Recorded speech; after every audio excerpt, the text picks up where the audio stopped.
সরকারের পক্ষ থেকে ১৪০ কোটি টাকা ইতিমধ্যে বরাদ্দ করা হয়েছে গণভোটের জন্য প্রচারণা চালানোর জন্য।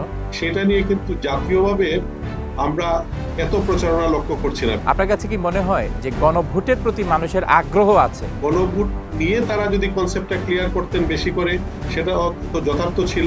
আমার মনে হয় যে এখন সব জনগণ আসলে এক একটা আদালত, সব জনগণ আসলে এক একটা বিচারক। আপনি যে ক্যাম্পেইনগুলো দেখছেন এখন, আমরা তো দেখছি প্রার্থীরা ক্যাম্পেইন করছেন। ব্যারিস্টার মিলি বলেছেন যে সরকারের পক্ষ থেকে ১৪০ কোটি টাকা ইতিমধ্যে বরাদ্দ করা হয়েছে গণভোটের জন্য প্রচারণা চালানোর জন্য, এবং সরকার হ্যাঁ ভোটের পক্ষে স্পষ্টভাবে তারা ক্যাম্পেইনও করছেন। কিন্তু প্রার্থীদের নির্বাচনী ভিড়ে, প্রচারণার ভিড়ে জনাব তারেক রহমান ইতিমধ্যেই বেশ কয়েকটি জায়গা তিনি ভ্রমণ করেছেন।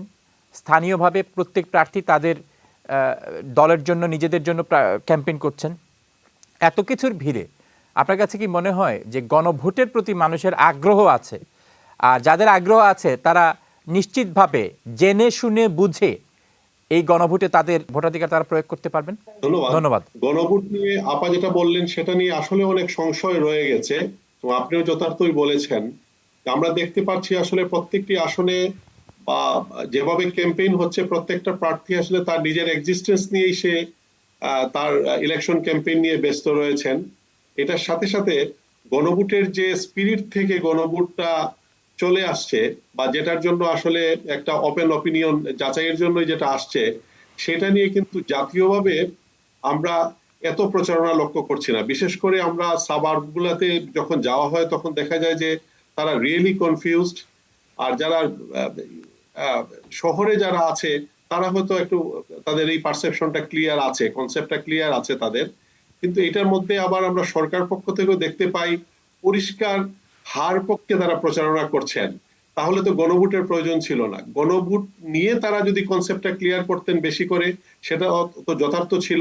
যার কারণে আমরা আজকেও পত্রিকায় দেখেছি ইসি থেকে সেটা সরাসরি যে এটা একটা দণ্ডনীয় অপরাধ এবং অপরাধের মাত্রাটা কি সেটা অ্যানাউন্স করে বলা হচ্ছে যে হার পক্ষে আমরা প্রচারণা চাইবো, সেটা তো জনগণ ডিসাইড করবে। কিন্তু গণভোটের স্পিরিটটা কি সেটা নিয়ে আমরা প্রচারের আওতায় আসতে পারে, আলোতে আসতে পারে। তো সেটা এখনো সংশয় রয়ে গেছে। এটা আর ৭-৮ দিনের মধ্যে কতটুকু ক্লিয়ার হবে আমার মনে হয় সেটা কিছুটা অধরা থেকেই যাবে। আর এর মধ্যে প্রার্থীদের পক্ষে আসলে তাদের যে প্রতীক নিয়ে এবং তাদের দলীয় প্রচারণাটাও এখন বেশ তুঙ্গে রয়েছে। এবং কিছু কিছু কনস্টিটিউশন এরিয়াতে এত বেশি ভোটার বা এত বেশি পাড়া মহল্লা, যার কারণে তারা এত বেশি প্রচারণায় ব্যস্ত, মুভমেন্টে ব্যস্ত। এবং আমাদেরকে এখন আসলে এইবার দেখলাম আমরা যে নির্বাচন কমিশন থেকে অনেক কিছুটা রেস্ট্রিক্টেড করে দেওয়াও হয়েছে, যার কারণে রেস্ট্রিকশনটা সব ক্ষেত্রে হয়তো এত মানা হচ্ছে বা হচ্ছে না সেটা নিয়ে প্রশ্ন থাকতেই পারে।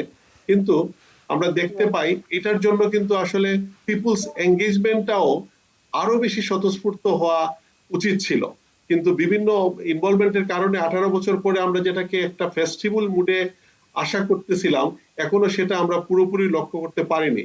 দেন এগেইন প্রার্থীরা কিন্তু ফুল সুইং এ তাদের প্রচারণা চালিয়ে যাচ্ছেন, সেটা নিয়ে কোনো বাধা হচ্ছে না।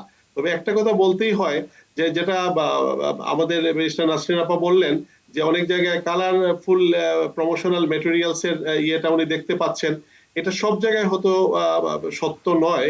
এটা আমরা আমাদেরও কনস্টিটিউশন বিভিন্ন এলাকায় আমরা দেখছি যেটা তারা প্রপার রুলস এবং নিয়ম মেনেই তারা পাবলিশ করছেন তাদের ম্যাটেরিয়ালস গুলো, এবং তারা যথাযথভাবেই করছেন। এবং আমার মনে হয় যে জনগণ আসুক এবং জনগণের আসলে সবার ভোটেই যে দল ক্ষমতায় যাওয়ার জন্য তৈরি হবে, এবং যেহেতু একটা জুলাই সনদের মাধ্যমে আমরা একটা সংস্কার প্রস্তাবের মাধ্যমে আমরা একটা কমিটমেন্ট পেপার পেয়েছি, এটার মধ্যেও লাস্টে দেখা গেল একটা কনফিউশন আসছে, যেটা আমাদের সংসদীয় দক্ষিণ প্লাজায় যেটা সিগনেচার হলো, যেটার মধ্যে নোট অফ ডিসেন্টটা ইনক্লুড ছিল, এটা পাবলিশ ছিল, সেটা আবার টেইলর্ড হয়ে আমরা পরবর্তীতে যেটা আবার সাইন হলো, এটা নিয়ে একটা বিগ কোয়েশ্চন মার্ক রয়ে গেল। দুইটা জায়গায় আমাদের চিফ অ্যাডভাইজার সিগনেচার করেছেন, কিন্তু দুইটা জায়গায় দুইটা বৈপরীত্য আসছে, এটাও আমাদের জন্য অনেক ভাবনার বিষয়। এখন আমাদের দেখতে হবে আসলে সরকার যারা গঠন করছে তারা তখন জুলাই সনদ নিয়ে সবারই কমিটমেন্ট পজিটিভ, তারা সেভাবে কিভাবে তারা এটা নিয়ে এগিয়ে যায়। এবং যে নোট অফ ডিসেন্টের স্পিরিট নিয়ে নোট অফ ডিসেন্টটা পেপারে পাবলিশড হয়েছিল, যে যারা সংখ্যাগরিষ্ঠতা পাবে তখন তারা তাদের মতো করেই এই সংস্কারটা বাস্তবায়ন করবে, উইথ ডিউ মানে এই কগনিজেন্সি নিয়ে, জুলাই সনদের স্পিরিটটাকে নিয়ে, উইথ ডিউ ডিলিজেন্স। তো আমরা আসলে দেখার বিষয়। তো আমার মনে হয় যে আমরা 18 বছর পরে এত পরিক্রমা, এত কণ্টকাস্তীর্ণ পথ পের হয়ে আসছি, আমার মনে হয় যে এখন সব জনগণ আসলে এক একটা আদালত, সব জনগণ আসলে এক একটা বিচারক। আমরা যে দলই ক্ষমতায় আসুক, এটা একটা একদম স্ট্যান্ডিং একটা বিচারের মুখোমুখি তাদেরকে থাকতে হবে।